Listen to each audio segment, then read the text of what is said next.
Okay, so now that you have decorated everything, obviously I didn't decorate anything. That's okay. I just don't have time to do that right now. What we're going to do is we're going to work on scoring and folding. So you're going to put aside your fins. Don't lose them. If you're afraid that you're going to lose them, just put your initials on the side and maybe your period number. Okay, so what we're going to do is anything that has a dotted line, we're going to score and fold on that dotted line. And what that means is scoring means that we're going to put a dent in that part of the paper. And what we're going to do is we're going to go over that. So where that dotted line is, this dotted line, we're just going to go over that with a ballpoint pen. And you can press a little bit hard. And what you're going to do is actually cause a dent in the paper. You're actually weakening the fibers along that line and causing it to be a little easier to fold there. So if you flip over the paper, you can sort of see it's made this little dent. There's this dent here on the thing, so it made a little hole. I didn't mean to do that. Okay, so you'll notice that it's a lot easier to fold. So you're just going to take that and fold it down. Okay, and that makes a nice knife edge. You can see how beautifully straight that is. Okay, it doesn't come out quite as nice if you just try to fold it without scoring it. So we're going to score and fold the bottom dotted line. I'm actually going to bring this down off the pad because it makes it a little easier for me to do. Line up your ruler. You really need to use a ruler for this because otherwise the line doesn't come out straight enough. Draw a nice heavy line. You can press hard. Go over it a couple of times. Don't go over it too many times because otherwise you'll put a hole in it. See on the other side, it makes a little bit of a dent and it just makes it just that much easier to fold. Okay, so that's my main body panel. So that's ready to go. So I'm going to put that aside. Now we have these two sections of the air scoop that we need to score and fold as well. And I'm just going to use my ruler again.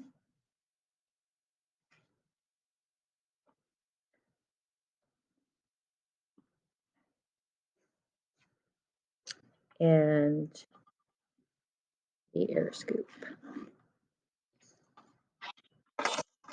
Okay, so those are scored and fold. You can see it actually on a softer surface, it actually looks a little bit better. And fold that. Okay, so you should have this very narrow flap at the front and a wider flap at the back. And then the same thing on the other side. The two flaps should be identical.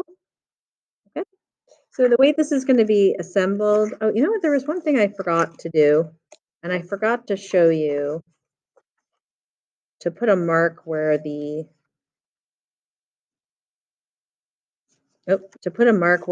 brass fastener is going to go. And what we're going to do is we're just going to put a line down the center of our body panel. Just mark approximately the center. Try to mark exactly the center. It's 2 inches. 2 inches. I'm just going to put a line down the center here. Because we want our brass fastener to go in the middle. And then I'm going to put this about 5 inches from the back of the main body panel. The back is where these cut flaps are, closest to that dotted line. I forgot to do this in the original video. I apologize. Okay, so exactly where these lines cross, you're going to put a dot so you can see there. That's where your brass fastener is going to go. Let me finally assemble that. So make sure you do that. This is halfway through, so the distance from here to here is 2 inches, okay? And the distance from here to here is 5 inches, okay? So you just make a line, and then where they cross, that's what the brass fastener. I know this is a little crooked. I'm not that concerned about it. Okay, so we're almost ready. I'm going to show you how these will go together. The main body panel is going to go like this, and then the air scoop goes with a narrow end at the front, and it'll attach here. Okay, air scoop should fit exactly in the center of that main body panel, and it should rest right on the surface of the main body panel, and then the sides come up and just kind of hold it in place. The front of the air scoop should be closer. You can sort of see here, it creates this natural slant, okay, because the front of the air scoop, the flap is narrower than the back, okay? So I'm just gonna use a glue stick here. So obviously you need a glue stick for this part of the, I'm gonna rub glue all over the side flap of the air scoop, and then on the other side too. And you can be generous with the glue.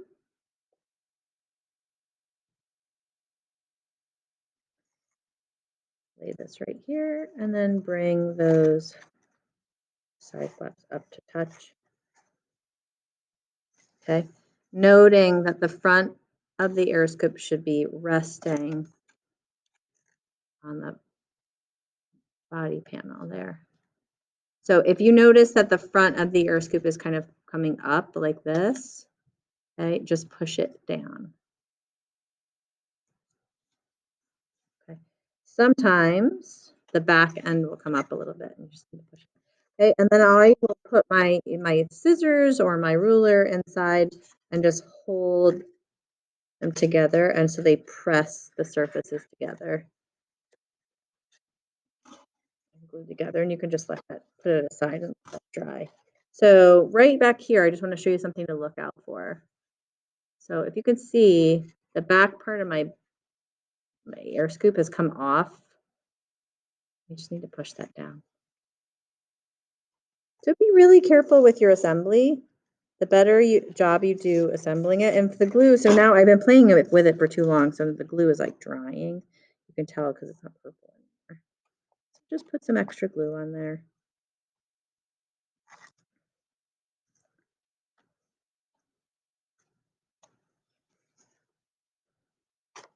So this is when craftsmanship really matters. So the way that this air scoop is installed affects the functioning of your, I'm just using this to hold the flaps of the air scoop against the side. Okay, so this is installed well. You can see that there's this little space in here. So when I launch it at high speed, this air scoop actually creates a cushion of air. Okay, we're going to stop right here.